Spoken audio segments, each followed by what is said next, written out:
भगवान राम जैसी संकल्प शक्ति देश को नई ऊंचाई पर ले जाएगी।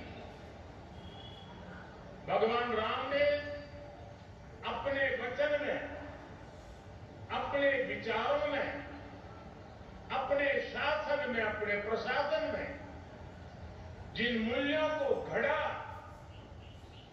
वो सबका साथ, सबका विकास की प्रेरणा है और सबका विश्वास, सबका प्रयास का आधार भी है।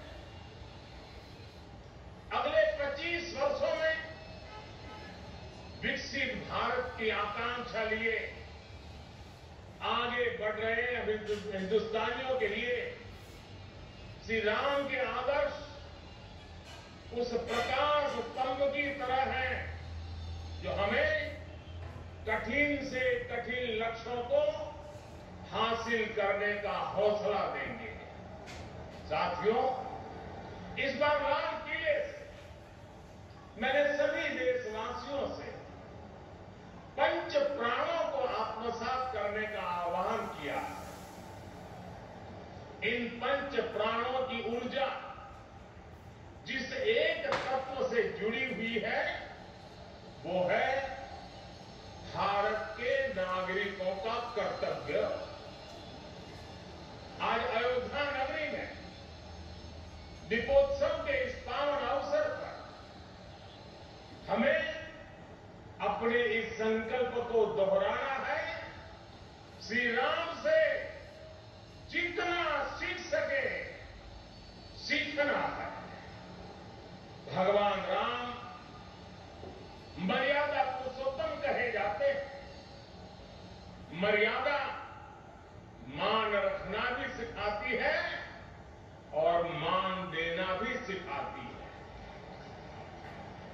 और मर्यादा जिस बोध की आग्रही होती है वो बोध कर्तव्य भी है।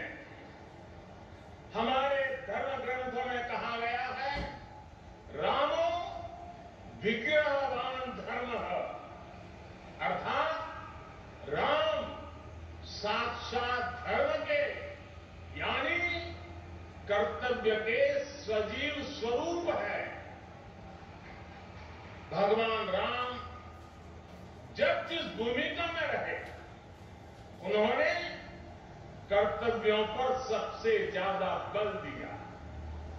वो जब राजकुमार थे तो ऋषियों की, उनके आश्रमों और गुरुकुलों की सुरक्षा का कर्तव्य निभाया। राज्याभिषेक के समय श्री राम ने एक आज्ञाकारी बेटे का कर्तव्य निभाया। उन्होंने पिता और परिवार के वचनों को प्राथमिकता देते हुए राज्य के त्याग को, वन जाने को अपना कर्तव्य समझ करके स्वीकार किया।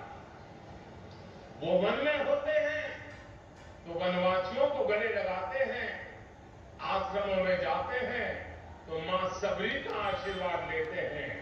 वो सबको साथ लेकर लंका पर विजय प्राप्त करते हैं और जब सिंहासन पर बैठते हैं तो वन के वही सब साथी राम के साथ खड़े होते हैं, क्योंकि राम किसी को पीछे नहीं छोड़ते।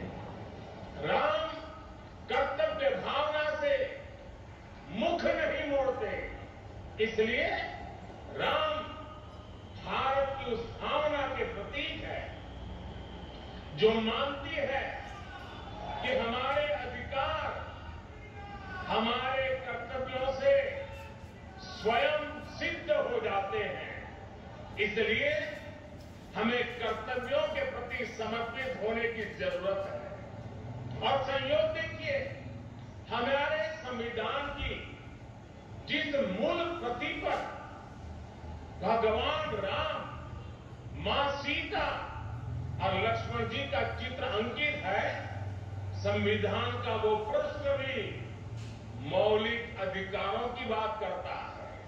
यानी एक और हमारे संविधान अधिकारों की गारंटी, तो साथ ही प्रभु राम के रूप में कर्तव्यों का शाश्वत सांस्कृतिक बोध। इसलिए हम जितना कर्तव्यों के संकल्प को मजबूत करेंगे, राम जैसे राज्य की संकल्पना उतनी ही साकार होती जाएगी। साथियों, आजादी के अमृतकाल में देश ने अपनी विरासत पर गर्व और गुलामी की मानसिकता से मुक्ति का आह्वान किया है।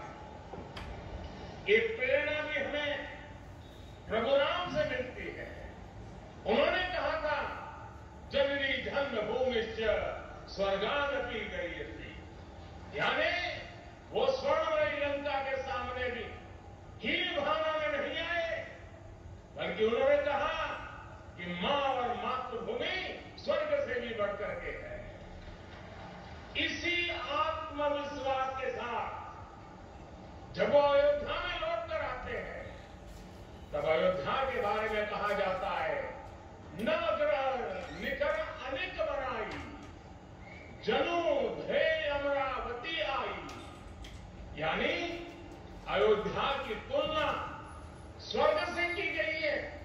इसलिए भाई और बहनों, जब राष्ट्र निर्माण का संकल्प होता है, नागरिकों में देश के लिए सेवा भाव होता है, तो भी और तभी राष्ट्र विकास की असीम ऊंचाइयों को छूता है। एक समय था जब राम के बारे में, हमारी संस्कृति और सभ्यता के बारे में बात करने तक से बचा जाता था। इसी देश में राम के अस्तित्व पर प्रश्न चिन्ह लगाए जाते थे। उसका परिणाम क्या हुआ? हमारे धार्मिक सांस्कृतिक स्थान और नगर पीछे छूटते चले गए। हम यही अयोध्या के रामघाट पर आते थे तो दुर्दशा देखकर मन दुखी हो जाता था। काशी की तंगहाली वो गंदगी और वो गलियां परेशान कर देती। जिन स्थानों को हम अपनी पहचान का, अपने अस्तित्व का प्रतीक मानते थे, जब वही बदहाल थे तो देश के उत्थान का मनोबल अपने आप टूट जाता था। साथियों, बीते 8 वर्षों में देश ने हीन भावना की इन बेड़ियों को तोड़ा है। हमने भारत के तीर्थों के विकास के एक समग्र सोच को सामने रखा है।